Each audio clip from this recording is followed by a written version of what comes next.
Hello, welcome back. I haven't vlogged in a while, but I thought this week may be one that is suitable to vlog. So I'll take you guys along with me. The main part of medical school that's happening this week is that I have 3 nights of something called Birth Suite, and I'll show you guys what that looks like on my timetable. So we're in week 6, and this is me here at the bottom, and you can see Monday, Tuesday, Wednesday, I have Birth Suite 3. And nothing else the rest of the week. And this is just a class we have, actually an online class.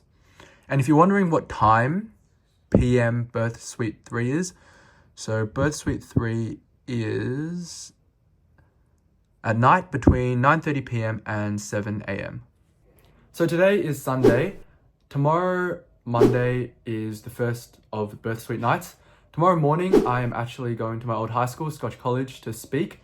And then I'm planning to sleep or try to sleep in the afternoon and see how the evening goes. The next day. I've just arrived at my high school and it's early in the morning. I'm going to head to reception now, but the school is really pretty and it's always nice to come back.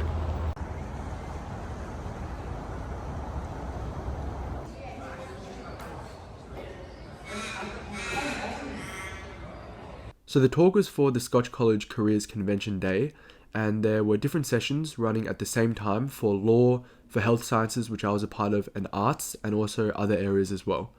The day was split into 4 sessions, with Year 9 and 10 students attending the first 2, and Year 11 and 12 students attending the later 2.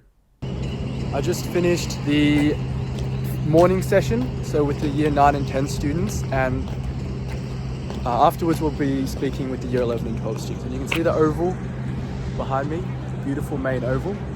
Now heading off for some morning tea. In the health science group, I was speaking alongside Adam, who is a GP, and Jaden, who is an osteopath student. We talked a bit about our experiences and lessons, and then opened up to questions.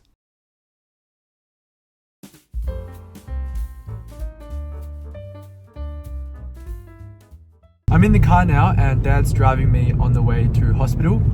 So I really enjoyed speaking at school. Once again, I'd like to thank Scotch for inviting me back. It was really nice seeing the grounds again, seeing the teachers, and speaking to the boys. Some of them may be watching this video. In this case, it was really nice meeting you guys. So afterwards, when I returned home, I just relaxed for a bit and then slept from 3 PM to 6 PM. Wasn't too hard falling asleep, and afterwards had dinner, and now I'm on the way to hospital. I'm not sure exactly what I will be recording and what will happen there, but I'll see what opportunities there are and we'll find out by the end of the night.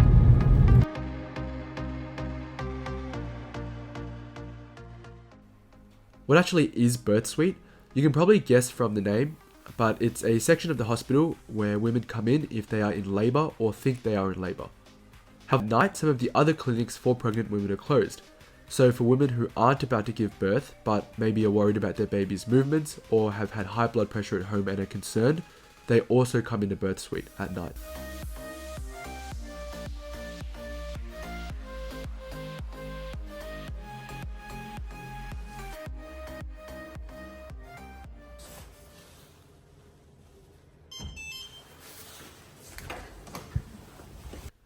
This is what one of the rooms looks like. I thought it was quite nice, especially when it's dark and just the fairy lights are on. It's a very calming atmosphere. You can see a bathtub there as well for people who prefer a water birth. Checking in now, it is almost 1 AM. The shift started at 9 PM, we had handover, and it's been a couple hours since then. I don't know how I look, but I don't feel that bad, not too tired. I think partially because there aren't that many windows in the hospital, so I don't have a sense of time moving along. It's been a pretty intense couple of hours though. I followed a woman through her entire labour process, and here I'd really like to thank that particular couple and patients in general who let us medical students talk with and examine them. I've just had a little bit to eat and something to drink and heading back now. So we've got sterile gloves,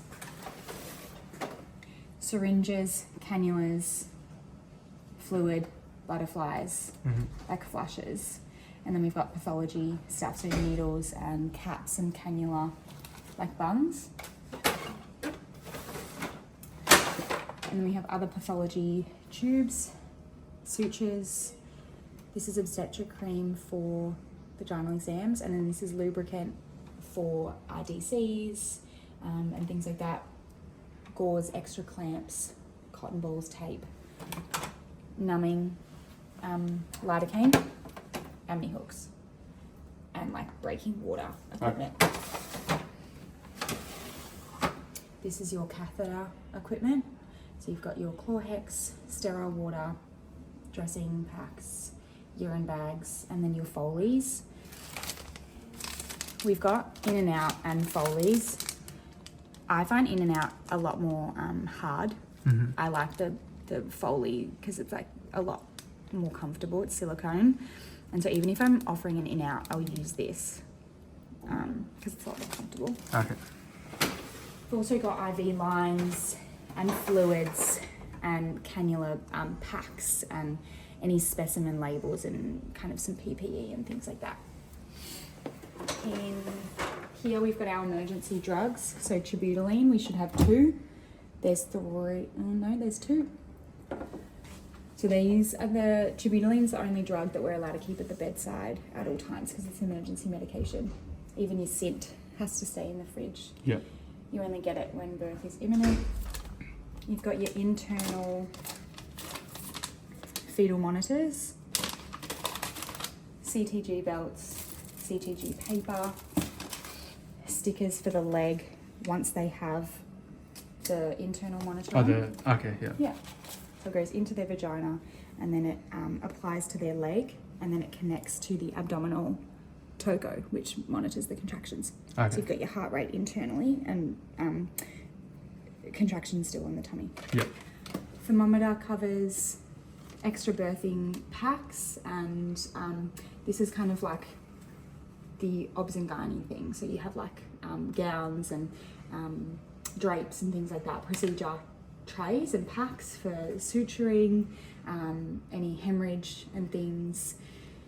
We've got vacuum suction cups, so we've got we should have a kiwi in here. So this is your ventouse, and just other clamps and like holders for gauze, and if you're doing any like antenatal exams and you're using a spec, you've got those clamp holders and stuff like that. Right, okay. So that's in all the boxes for birth. It's normally labour and birth, it's just this stuff. It's good, they're all like on hand. Yeah, you don't have to walk out the room. Yeah. What we're going to do is get a pack ready for Syntocin, Sure. and then we'll go back in.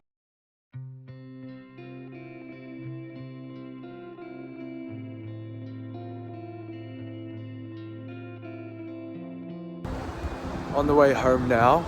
I am quite tired. The tiredness hit me in waves. I was pretty tired at 2 a.m, then pretty tired again at 4 a.m. And it has definitely taken a toll. But I feel like there's a lot to learn for me to better prepare for my future inevitable night shifts. Someone was saying the baby's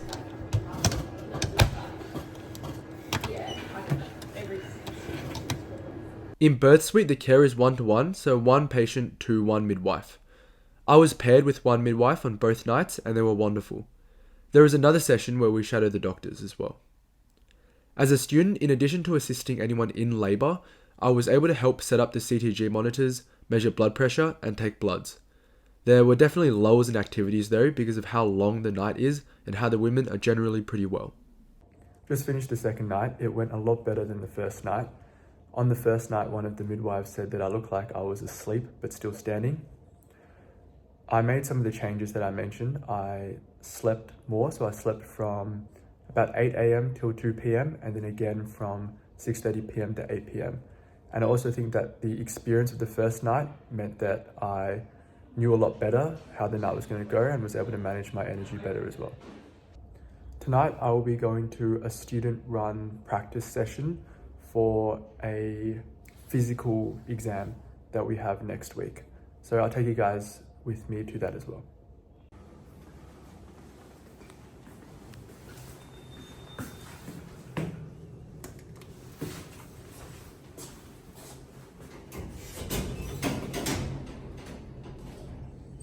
In terms of what I gained, I definitely improved my practical skills, But I also think just the experience of being in the hospital overnight, of feeling a little bit tired and worn out and a bit of a zombie, especially on the first night, I think these experiences have helped me become a more competent student and also toughens me up for the future. I'd really like to thank the lovely midwives and doctors who took me under their wing, guided me, and also gave me the freedom to speak to patients and improve my skills. Also, as a side note, I almost never wear scrubs, so I think this vlog disproportionately represents how much I wear scrubs. I think the entirety of last year I wore them on 2 days, but it's just the nature of this women's rotation and the past couple days.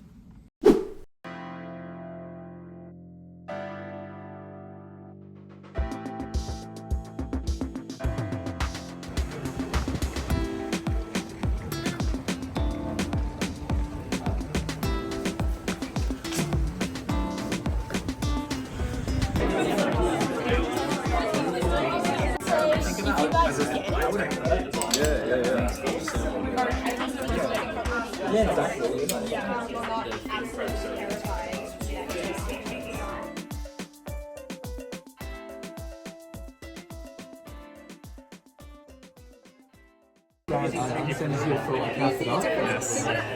So I'll explain a little bit about it then. So what a catheter is, it's a very thin, flexible tube attached to a bag. And essentially the tube will be inserted into your urethra, which sits above your vagina, all the way into the bladder. And that way, urine can drain out. So the reason we're doing this is because I understand you haven't been able to go to the bathroom for a while. It's very uncomfortable. Yeah. So the moment this goes in, the urine will come back and feel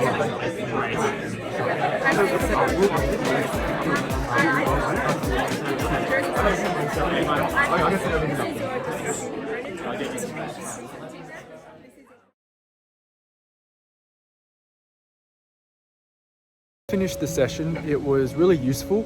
There was one earlier in the year for psychiatry as well, and these are held by their respective societies of Monash medicine. So the women's health is called MOGIG and the psychiatry society is called SISOM. I really recommend attending these because they let you have really targeted practice towards exactly what's on your physical exam assessments. Whereas on placement, the experience can be more varied and broad because it's real life. And also it's really helpful having other students and older students give you feedback.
Alright, the catheter's all set up now. I'll tie it to your leg, and we'll monitor it throughout the surgery, but all the best with the procedure. Just returned home from the practice session. I have an afternoon class next at 2 o'clock till 4 o'clock.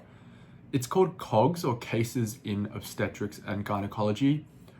All of the students studying obstetrics and gynecology at Box Hill are in one group. I think there's roughly 10 to 13 of us. And then we have a tutor who is an obstetrician.